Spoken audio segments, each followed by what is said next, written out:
because often the policies we put in a house are less than a cell phone. And let's get some perspective here. You know, when you pass away, your cell phone expense is not going to leave behind $10, $20, $30,000. Or if it's an accidental, maybe it's like $500,000.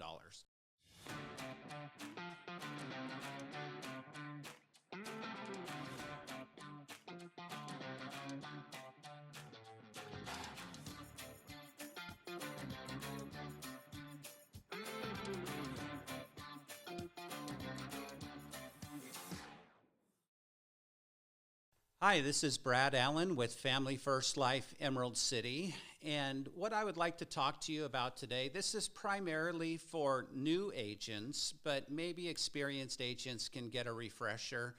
Sometimes I need to go back to basics and, why are my numbers dropping? So when I had the good fortune, like 3 months into the business, this was, I believe, in September of 2018, I was at the Athene corporate headquarters, and we did a tour, and we had some training, and I ended up sitting with the top producer at the time, and we don't use people's last names, so it was Amy M, and I'd been watching Amy M out of Georgia for a time, and I was just amazed at her numbers, and I ended up sitting next to her. And I said, so how do you do it? I was kind of starstruck. I was a little nervous. I didn't want to bother her, but I summoned the courage to ask my one and only question. It's like, how do you do it? And she said, consistency. And I was like, follow up, anything else? And, it can't be just one thing. She's like, nope, that's just it. You need to be consistent. So I really took that to heart. And that's what I want to elaborate on today in this quick little video.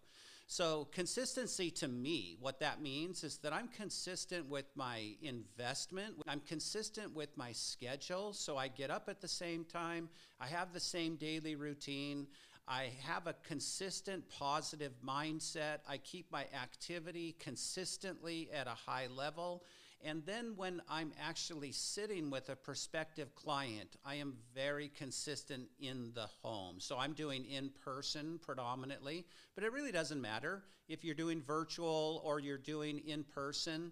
It's the consistency that's going to increase your skill set, your confidence, because you really know where you are in your appointment.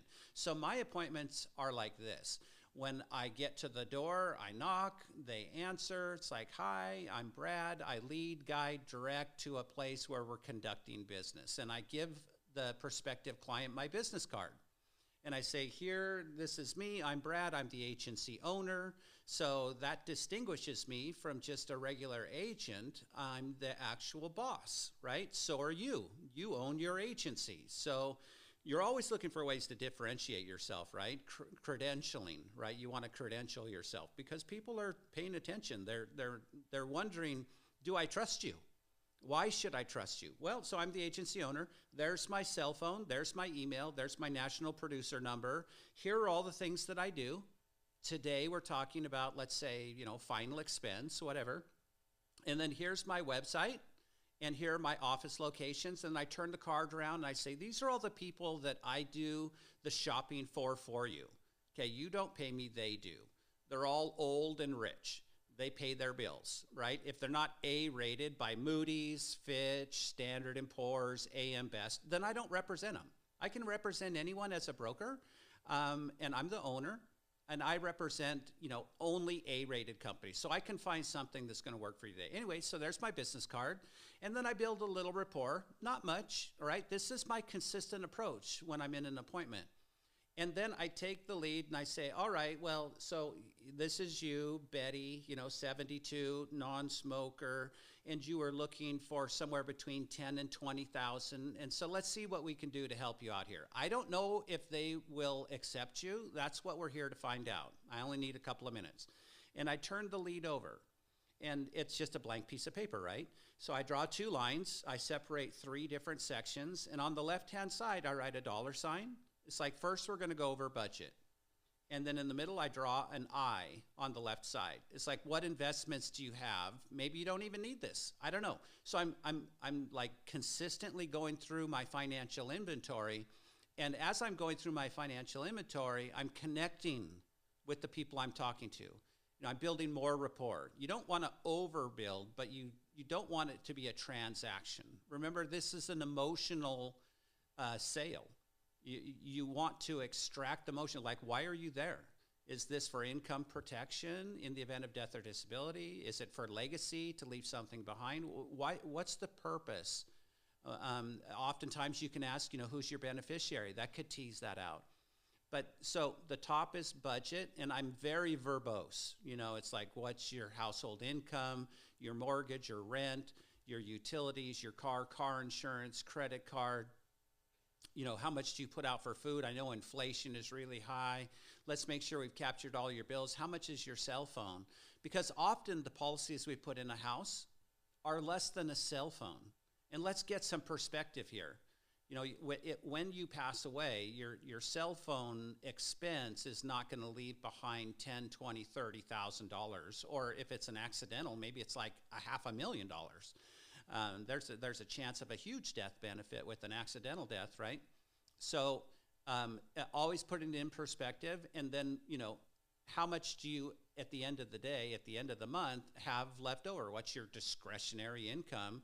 And then it's not always what you say. Often it's less what you say, and it's how you say it. So I'm very nonchalant when I get through the monthly expenses and I say, it looks like we have about $1,800 after we pay the bills. Does that sound about right? Yeah, okay.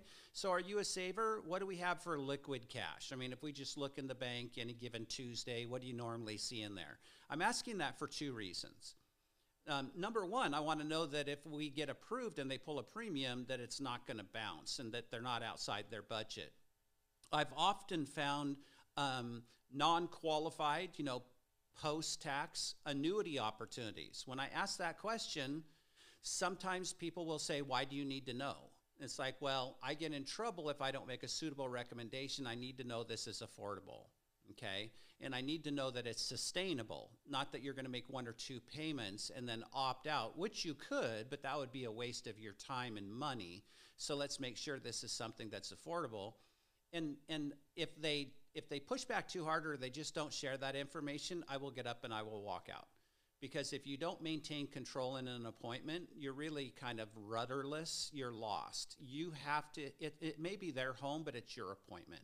So in a polite way, you just, you know, say, I understand, but if I can't make a suitable recommendation, that it's really not worth the risk of getting in trouble with the insurance commissioner or maybe getting fined or, you know, imprisoned. I mean, this is how I feed my family. I need to make sure that I make a suitable recommendation. So, I mean, 9 times out of 10, they'll tell me how much is in the bank account. Then I go to the, you know, middle section, what do you have that looks or acts like insurance, you know, like a 401k or an IRA or stocks, bonds, annuities, life insurance you own because, you know, the stuff at work, you don't own that. That's why you don't have a policy in your hands. And then I talk about health and you know, it's like heart attack, stroke, cancer. What kind of medications are you taking? And then I give them a scorecard. Most people get an A or a B on their health, right? Everybody likes to get an A. They want to be praised for how well they've been taking care of their health. And then I go into, you know, recommendations at that point. But my structure in the home is very consistent. It really doesn't matter if it's a Medicare appointment, an annuity appointment, a final expense, mortgage protection. It doesn't matter, because what the financial inventory is doing, it's helping you to understand what a suitable recommendation would be for your prospective client. You understand their budget so that you're not putting them outside that budget. And I typically keep the monthly premiums recommendations. It's less about what people want. As horrible as that sounds, it's really less about what people want. It's more about what they can qualify for within their budget.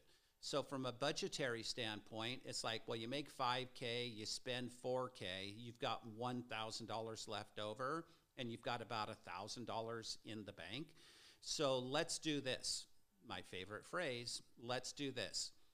most of the people, like 90+% of the people I sit with, are very okay putting aside 10% of this number into a policy that's guaranteed to go to their family for whatever the reasons are, right? So your budget's somewhere between 100, maybe 150 on the high side, 10 to 15% of discretionary. I mean, like 9 out of 10 people I sit with, that's their budget. What we don't know now is whether or not anybody will take your budget. That's why I'm here as the field underwriter to help you manage risk and keep something you can qualify for that will protect your family, your estate in the event of death or disability, that's sustainable, that's affordable. And going back to where I started, the consistency, regardless of the appointment you're in, if you're very consistent with your approach in appointments, it will build your confidence, your tone will change, and your speed will change. You will match the energy of the people in your appointment. You will learn how to better overcome objections and to protect more families. At the end of the day, that's what we're trying to do here, right? Is we're out in our communities protecting families for a living. Feel totally blessed to do this. I mean, you see the hashtag best business ever. I truly believe that. Best company, best business. We are very blessed to be doing what we're doing. But we have a lot of people that are, and I see it in my own agency, that are not consistent with all of the things that I've been talking about. And primarily in an appointment, if you are not consistent with your financial inventory, your tone, your mannerisms, your recommendations, then you really will struggle, and I don't want you to. So take it from Amy M., kind of like my idol when I first started here. Consistency is everything. So let's be consistently out there helping the families that we have in our communities. And I will see you probably in the new year. Take care, everybody. Thanks.